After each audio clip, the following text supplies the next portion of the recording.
살던 집에 전세금이 크게 올라 목돈이 필요했다며 주택임대차보호법 개정안 시행을 앞두고 전세금을 14%나 올린 김상조 실장이 예금만 14억 원가량 보유하고 있는 것으로 드러났습니다.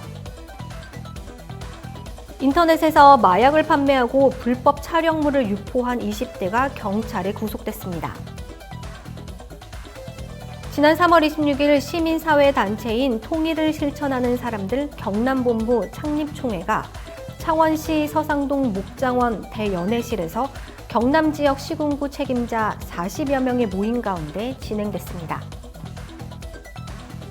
여수시 율촌면에서는 2021년 시민과의 열린 대화 속에 깨끗하고 쾌적한 하천 관리와 정주 여건을 개선하고자 자연이 숨쉬는 하천 청결 활동을 추진했습니다.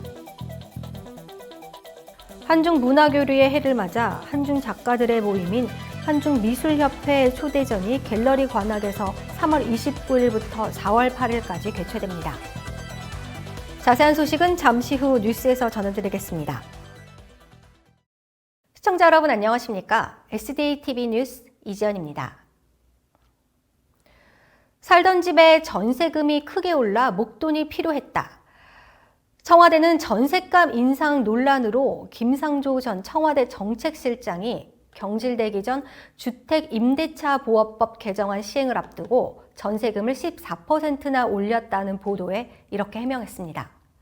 하지만 김 전 실장은 예금만 14억 원가량 보유하고 있는 것으로 나타났습니다. 앞서 김 전 실장은 임대료 인상폭을 5%로 제한한 임대차 3법 시행 직전에 본인 소유 서울 강남구 청담동 아파트의 전세보증금을 14.1% 올렸습니다. 정책실장이 남들은 못 올리게 하고 자기만 전세값을 올렸다는 내로남불 비판이 일었습니다. 논란이 일자 김 전 실장은 현재 사는 전셋집 집주인의 요구로 2019년 12월과 2020년 8월 두 차례에 걸쳐 보증금을 2억 원 넘게 올려줘야 했다며 자신이 올려받은 전세보증금으로 이를 충당했다고 해명했습니다. 인터넷에서 마약을 판매하고 불법 촬영물을 유포한 20대가 경찰에 구속됐습니다. 전북경찰청 사이버범죄수사대는 마약류 관리에 관한 법률 위반, 성폭력 범죄의 처벌 등에 관한 특례법 위반 등으로 A씨 등 동갑내기 2명을 구속했다고 30일 밝혔습니다. A씨 등은 지난해부터 최근까지 텔레그램 등 해외 사회관계망 서비스 등을 통해 마약 판매 채널을 운영하면서 필로폰 등을 유통하고 투약한 혐의를 받고 있습니다. 조사 결과 이들은 판매 대금을 먼저 받은 뒤 특정 장소에 마약을 숨겨놓고 구매자들에게 알려주는 수법을 써온 것으로 드러났습니다. 또 SNS를 통해 알게 된 C씨를 숙박업소로 유인한 뒤 신체 일부를 몰래 찍어 유포한 혐의도 받고 있습니다.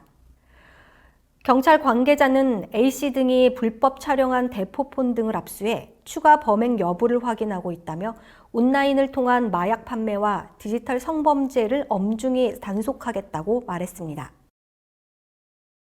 지난 3월 26일 시민사회단체인 통일을 실천하는 사람들 경남본부 창립총회가 경남 지역 시군구 책임자 40여 명이 모여 창원시 서상동 목장원 대연회실에서 경남본부 사무처장 박상 대사회로 진행됐습니다. 이날 박문철 경남도의원의 축사로 시작된 행사는 통일을 실천하는 사람들 서인택 상임의장의 특강 시간에 모두가 인식을 같이 하는 시간이 됐습니다. 서인택 상임의장은 통일의 시기가 다가오고 있는 중요한 시점에 어떠한 통일 국가를 만들 것인가를 우리 국민이 준비하지 않으면 더 큰 혼란의 시기가 올 수 있다는 것을 홍익인간의 사상을 코리안 드림으로 남과 북의 주민이 함께 인식하고 공감하는 운동을 통일을 실천하는 사람들과 함께 하자는 주요 내용이었습니다.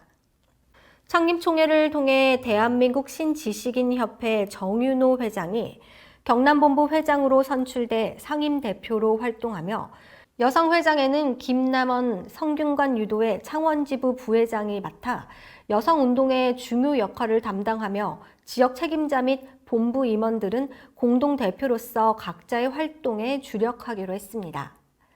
또한 업무의 효율성을 위해 내부 감사에 이종현, 외부 감사에 이완근 씨를 선임했습니다. 이날 통일을 실천하는 사람들 경남본부 창립총회 정윤호 회장은 취임사에서 코로나 사태로 국가가 어려운 이때 통일을 실천하는 사람들 경남본부 창립총회에 바쁜 일정을 미루고 참석해 주신 여러분께 감사드린다며 분단 국가인 한국 통일의 기반을 누군가는 만들어가야 하기에 여기에 계시는 분들과 함께 하고자 하오니 많은 조언과 협조를 당부드린다고 말했습니다. 여수시 율촌면에서는 2021년 시민과의 열린 대화 속에 깨끗하고 쾌적한 하천 관리와 정주 여건을 개선하고자 자연이 숨쉬는 하천 청결 활동을 지속적으로 추진하고 있습니다. 여수시 율촌면 일원에는 지방 하천 3개소, 소하천 19개소가 위치하고 있는데 매월 넷째 주 금요일 날을 선정하여 하천 청결 활동을 지속적으로 전개하고 있으며 3월 26일은 가장천을 중심으로 주변 쓰레기 및 하천 내 이물질을 수거함으로써 쾌적한 환경 조성에 앞장서고 있습니다. 청결운동에 참석한 율촌면 새마을 회장 유기수, 여성 부녀회장 김호진, 새마을 지도자 회장 이기전 등 주민 30여 명이 참석하여 약 50톤의 쓰레기를 수거하였습니다.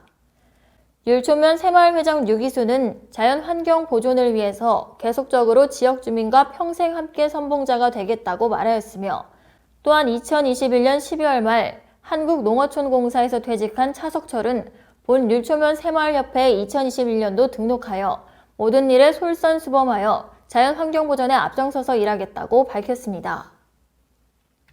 문재인 대통령과 시진핑 주석이 2021년, 2022년을 한중문화교류의 해를 정함해 관악구청이 운영하는 갤러리 관악은 한중 작가들의 모임인 한중미술협회 초대전을 2021년 3월 29일에서 4월 8일까지 관악구청 2층에 있는 갤러리에서 개최하기로 했습니다.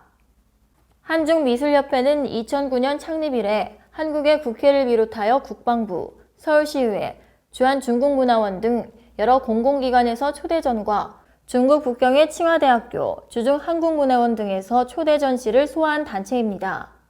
이번 관악 초대전에서는 차용규 명예회장을 비롯하여 윤상민 회장, 이지연 등 17명의 한국 작가와 6명의 중국 작가 등 총 24명의 작가들이 다양한 분야의 작품들을 선보이기에 한자리에서 다양한 작품을 볼 수 있는 흔치 않은 기회입니다. 한중미술협회는 한중문화교류의 해를 맞이하여 이번 관악갤러리 초대전을 시작으로 4월 23일 중국 광주 총영사관의 후원을 받아 광주 차이나센터와 공동주최로 광주에서 전시를, 7월에는 중국 광주 총영사관과 세안다의 후원으로 목포 공자학원과 공동으로 목포에서 전시를, 9월에는 중국 제주 총영사관과 한라대의 후원으로 제주 공자학원과 공동으로 제주에서 전시를 할 예정입니다. 참고로 갤러리 관악은 관악구청 2층에 위치하며 토요일과 일요일, 공휴일은 휴관하며 평일 10시부터 오후 6시까지 개관합니다.